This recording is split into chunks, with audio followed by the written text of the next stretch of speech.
एक गांव में अभिषेक नाम का एक आदमी रहता था। अभिषेक गांव में एक सेठ के ऑफिस में अकाउंट्स का काम संभालता था। अभिषेक हमेशा कम टाइम में अमीर होने का सपना देखता था।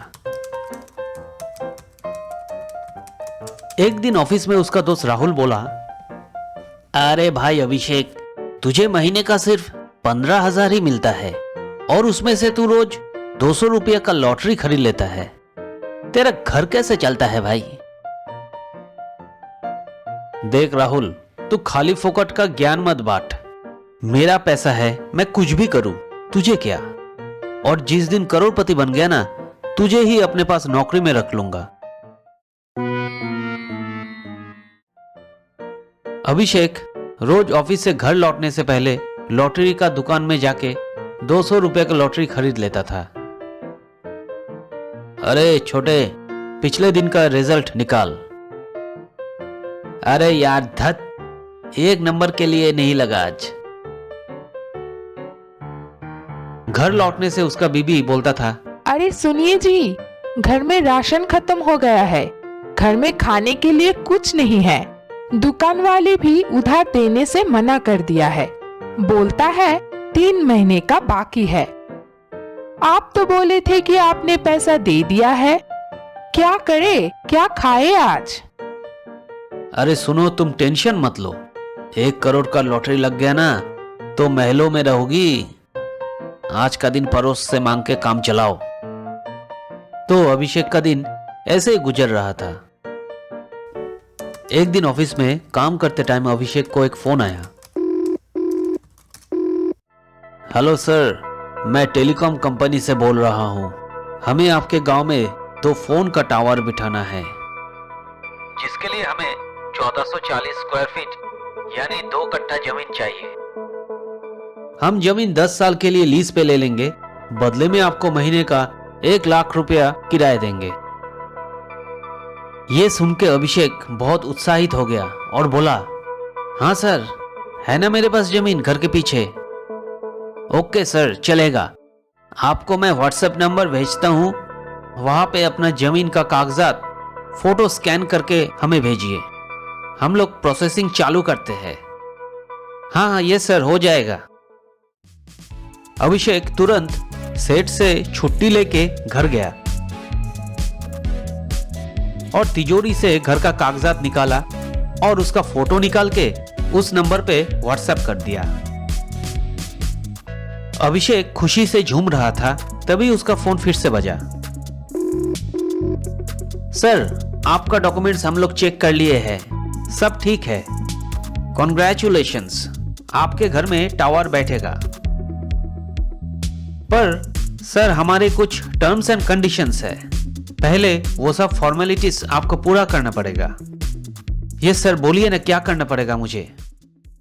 सर, आपके डॉक्यूमेंट्स का सब लीगल फॉर्मेलिटीज पूरा करने के लिए हमारे लॉयर को हमें 1 लाख रुपया देना है, तो ये पैसा आपको देना है, तभी हम लोग आगे बढ़ पाएंगे। पर सर, इतना सारा पैसा मैं कहां से लाऊं? देखिए सर, इतना सुनहरा मौका हर किसी को नहीं मिलता। आपका किस्मत अच्छा है कि हम लोग ने आपको फोन किया है। आप अगर नहीं चाहते तो गांव में दूसरे किसी को हमें ढूंढना पड़ेगा। सर, मैं एक टाइम में इतना सारा पैसा कहां से दूं? मुझे थोड़ा टाइम दीजिए, मैं 1 हफ्ते में देता हूं ना पैसा। ओके ठीक है अभिषेक जी, आप हमें भले इंसान लगे, तो आपको हम लोग 1 वीक का टाइम देते हैं। आप इंस्टॉलमेंट में भी दे सकते हैं। आपके व्हाट्सएप नंबर पे हम लोग बैंक का डिटेल्स भेज रहे हैं, आप उसमें पैसा भेज दीजिए। फोन रखने के बाद अभिषेक सोच में पड़ गया कि इतना सारा पैसों का जुगाड़ वो कहां से करे। ना तो उसके पास बैंक बैलेंस है और बीवी का गहने भी गिरवी रख के सब पैसे से उसने लॉटरी खरीदा है। तब उसका दिमाग में एक प्लान आया। अभिषेक रोज ऑफिस से बैंक जाता था सेठ का पैसा बैंक में जमा करने के लिए। तो उसने सोचा, सेठ से मांगने से तो सेठ मुझे पैसा नहीं देगा, मैं इसमें से 1 लाख हटा के बैंक में जमा कर देता हूं। सेठ को पता चलने से पहले किराए का पैसा मिलते ही सेठ का अकाउंट में डाल दूंगा। तो ऐसा प्लान बना के उसने बैंक में सेठ का पैसे से 1 लाख रुपया निकाल लिया और बाकी पैसा जमा कर दिया और फिर बाकी का 1 लाख रुपया उस टेलीकॉम कंपनी के अकाउंट में डाल दिया। फिर वो उस टेलीकॉम कंपनी वाले को फोन लगाया और बोला, सर मैं आपके कंपनी के अकाउंट में पैसा डाल दिया है। Okay sir, thank you. अभी आप आराम कीजिए, हम लोग लीगल डॉक्यूमेंट्स रेडी करके आपको फोन करते हैं। कुछ दिन गुजर गया। अभिषेक को बहुत टेंशन होने लगा। अभिषेक काफी बार फोन किया उस नंबर पे, पर वो फोन स्विच ऑफ बोल रहा था। उसका बीवी उसका ये टेंशन देख के पूछा, अरे आपको क्या हो गया है? इतने टेंशन में तो आपको कभी नहीं देखा। तो अभिषेक ने अपने बीवी को सब कुछ खुल के बोला। अभिषेक का बीवी उसे बोला, अरे आपके कम टाइम में अमीर होने के चलते हम सबको रोड पे आना पड़ेगा। ये सब स्कैमर है। कल पेपर में भी आया था इन लोगों के बारे में। सबको सावधान रहने को बोला गया है। अभी भी टाइम है, आप सुधर जाइए। ये लो, मेरे नाम से मेरे पापा ने बैंक में 1 लाख का फिक्स रखा था। ये तोड़ के सेठ के पैसा सेठ को दे दो और अपनी नौकरी बचा लो। अभिषेक को अपना किए पे बहुत पछतावा हुआ और उस दिन से वो सुधर गया। व्यूअर्स, आप लोग भी ऐसे स्कैम से बचे। ये कहानी है शांतिपुर गांव की। गांव में 4 दोस्त रहते थे, कमल, बिमल, अमल और रवि। चारों बहुत जिगरी दोस्त थे। स्कूल जाना और फिर खेलना कूदना वो चारों एक साथ करते थे। चारों पढ़ाई में तो अच्छे थे, पर थे बहुत शैतान। स्कूल में भोलू नाम का एक लड़का भी पढ़ता था। भोलू इनसे दोस्ती करना चाहता था, लेकिन ये चारों उसे बहुत परेशान करते थे। जैसे टिफिन खा लेना, खेलते वक्त गिरा देना और साइकिल पंक्चर कर देना। पर भोलू इन चारों के बारे में कभी भी कंप्लेंट नहीं करता था। ऐसे कुछ साल बीत गए। कॉलेज के बाद सबको अलग अलग डिपार्टमेंट में नौकरियां लग गया। सब एक दूसरे से बिछड़ गए। कमल को कलेक्टर का नौकरी, अमल चला गया पुलिस में, बिमल स्कूल टीचर और रवि एक प्राइवेट कंपनी में अकाउंट्स का काम संभालता था। सब अलग अलग शहरों में रहते हुए भी एक दूसरे से फोन में कांटेक्ट करते थे और छुट्टियों में गांव में मिलने भी आते थे। एक बार छुट्टियों में ये चारों घर आए और गप्पे मारते वक्त रवि बोला, अरे तुझे याद है हमारे स्कूल के टाइम भोलू हमारे साथ पढ़ता था, जिसे हम बहुत तंग करते थे, आजकल क्या करता है और किधर रहता है? दूसरे ने बोला, हाँ यार, तब तो हम भी बच्चे थे, भोलू से हम लोग बहुत बुरा करते थे। मुझे पता नहीं वो आजकल किधर है, पर कॉलेज के पहले सुना था कि वो और उसका परिवार दूसरे गांव में चला गया है। तो रवि बोला, चलना दोस्त, उसका पता लगाते हैं। ये छुट्टियों में ये भला काम करते हैं, उसे ढूंढ के उससे सॉरी भी मांग लेंगे। तो अमल बोला, हाँ यार, बुरा आइडिया नहीं है, पर ढूंढेंगे कहाँ? अरे स्कूल के शर्मा जी जो पियोन थे, उनको सब पता रहेगा, एक बार उधर पता करते हैं। चारों मिलकर शर्मा जी के पास गए। शर्मा जी बोला कि भोलू को लास्ट उन्होंने स्कूल के 12वीं के बाद से नहीं देखा। भोलू स्कूल के टाइम से ही बहुत बीमार था, उसे थैलासेमिया था और उनका पिताजी उसका इलाज कराते कराते सारा जमीन बेच दिया था, तो उसे अपने नाना के गांव ले गया था। तब से वो लोग नहीं लौटे। पियोन ने भोलू के नाना के घर का एड्रेस निकाल के दे दिया। चारों ने डिसाइड किया कि वो लोग दूसरे गांव में भोलू को ढूंढने जाएंगे। अगले सुबह चारों निकल पड़े भोलू के गांव की दिशा में। भोलू के गांव पहुंचने के लिए उन चारों को एक जंगल से होकर गुजरना पड़ेगा, पर वो लोग पूरा दिन चल के भी जंगल पार नहीं कर पाया। जंगल खत्म ही नहीं हो रहा था। इतने में रवि बोला, भाई अंधेरा हो गया है और कितना दूर है इसका गांव? जंगल तो इतना लंबा नहीं था, इतने देर में तो हमें पहुंच जाना चाहिए था। अरे भाई चल, लौट चलते हैं। नहीं नहीं, इतने रात को कहाँ लौटेंगे, हम लोग वापस भी पहुंच नहीं पाएंगे। टॉर्च जलाओ और आगे चलो।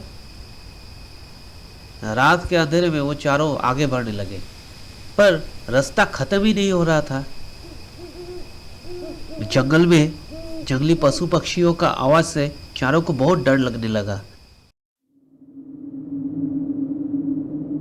ऐसे चलते चलते चारों एक नदी किनारे आ पहुंचे। तभी नदी के उस पार से एक लड़की के रोने की आवाज आई। रवि ने देखा कि नदी के उस पार एक चट्टान के ऊपर एक लड़की रो रहा है। रवि ने जोर से चिल्ला के पूछा, अरे बहन, इतने रात को जंगल में क्या कर रहे हो?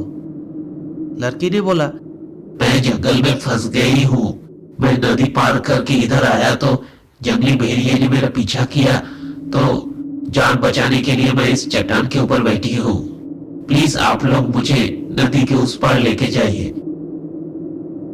रवि नदी पार करने ही वाला था, तभी पीछे से एक आवाज आया, अरे रवि, कमल, विमल और अमल, तुम लोग यहाँ? चारों मुड़ के देखा तो पीछे भोलू खड़ा था। वो लोग कुछ पल के लिए चौंक गए, क्योंकि भोलू जैसा था वैसा ही है। अरे भोलू, तू तो बदला नहीं यार, और हमें कैसे ढूंढ लिया? तुझे कैसे पता चला कि हम लोग तुझे मिलने के लिए आ रहे हैं? अरे भाई, मैं बदला नहीं, भगवान ने ऐसा बनाया तो क्या करूं। और मुझे पियून ने फोन करके बता दिया था कि तुम लोग आ रहे हो, और मुझे लगा कि तुम लोग जंगल में फंस जाओगे, इसलिए ढूंढने निकला। चलो अब मेरे घर चलो, तुम लोगों को मम्मी पापा से मिलाता हूँ। रवि बोला, पर वो लड़की? वो सब मुड़ के देखा तो लड़की गायब हो गई थी। भोलू बोला, अरे तुम लोग थक चुके हो, इसलिए तुम लोग को उल्टा पुल्टा दिखने और सुनने लगा है। सब भोलू का बात माना और उसके पीछे चलने लगा। और काफी देर चलने के बाद वो लोग भोलू के गांव पहुंच गए।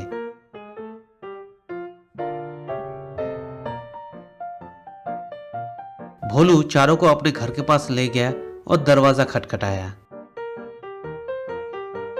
भोलू के मम्मी पापा दरवाजा खोला और बोला, तुम लोग कौन हो भाई? मैंने तो पहचाना नहीं। अंकल, हम भोलू के दोस्त हैं। भोलू से मिलने आया था, पर वो रास्ते में ही मिल गया। कहाँ है भोलू? तो चारों ने एक दूसरे की तरफ देखा तो देखा कि भोलू नहीं था। सब चौंक गए। अरे, भोलू तो यहाँ पे ही था। भोलू के पिताजी सबको घर के अंदर ले गया और भोलू का फोटो दिखा के बोला, भोलू तो 7 साल पहले ही थैलासेमिया में गुजर गया था। सब ये सुन के चौंक गए।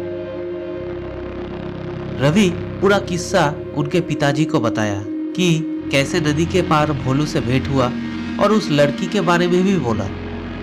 भोलू के पिताजी बोला, नदी के उस पार जो लड़की थी वो एक चुड़ैल है, और नदी पार करने से वो किसी को भी मार डालता था। चारों ये बात सुन के घबरा गए और भोलू के फोटो को प्रणाम करके चला गया। भोलू ने मरने के बाद भी दोस्ती का फर्ज निभाया।